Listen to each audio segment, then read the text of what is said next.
So, Dr. Woodard, you established the oncofertility program at MD Anderson Cancer Center. So, for those that aren't familiar with this term, can you explain what oncofertility means?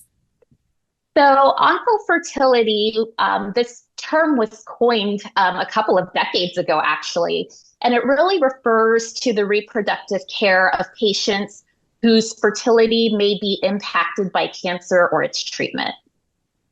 Okay, thank you for that explanation. So, let's learn more about how cancer and cancer treatment can impact women. So, how is reproductive health affected? Is it the cancer, or is it the treatment, or is it both? It can be both. So, one thing is that women are at risk for developing gynecologic cancers that can directly affect the reproductive organs. So, we're talking about ovarian cancer, cervical cancer, endometrial cancer. So, all of those can directly affect fertility in itself. Now, there are other types of cancers. In addition to cancer directly affecting the reproductive organs, there are other cancers where the treatment can actually impact infertility. So we're talking about things like chemotherapy or other systemic therapies, radiation, surgeries that can also impact reproductive function as well. Okay. So, as far as are there any sort of treatment? It sounds like also the treatments that could sort of are cancer related therapies, I should say. So, therapies that are treating side effects, et cetera, of medicine. Can that also have an impact on it? Absolutely, yes. And then sometimes these modalities are combined, so it's not uncommon to see someone who's getting both chemotherapy as well as something like radiation. Okay. And what about hormonal therapies? I know there's these that are often used in breast cancer. How might they affect a woman's reproductive health? So the interesting thing about hormonal therapy is that they're not directly gonadotoxic themselves. So giving tamoxifen or an aromatase inhibitor or a GnRH agonist doesn't necessarily cause the ovary to fail. But usually women have to be on these agents for 5 to 10 years.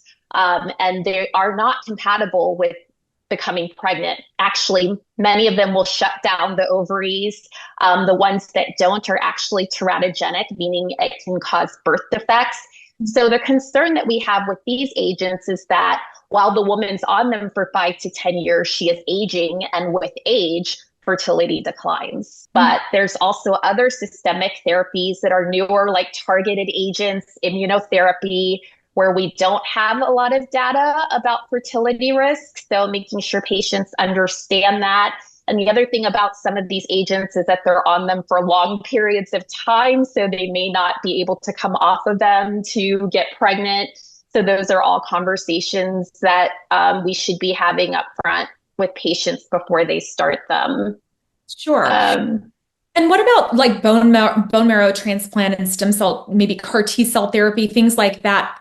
Or do those come into play as well?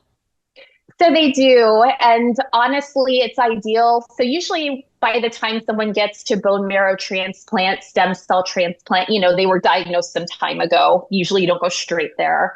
So the important thing is getting to those patients early before they get to that point. And the fact is that, their initial time of diagnosis, maybe the risk wasn't thought to be that high, but now they're needing more therapy.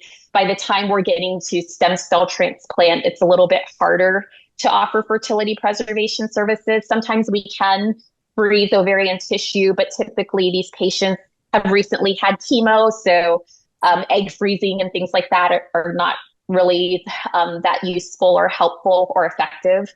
But I still think even if a patient didn't have a conversation before, having that conversation before a transplant is very important because those are women that are at very, very high risk for ovarian failure and infertility. So not only the fertility piece, but also talking about what it means for, needing hormone replacement therapy and things like that in the future.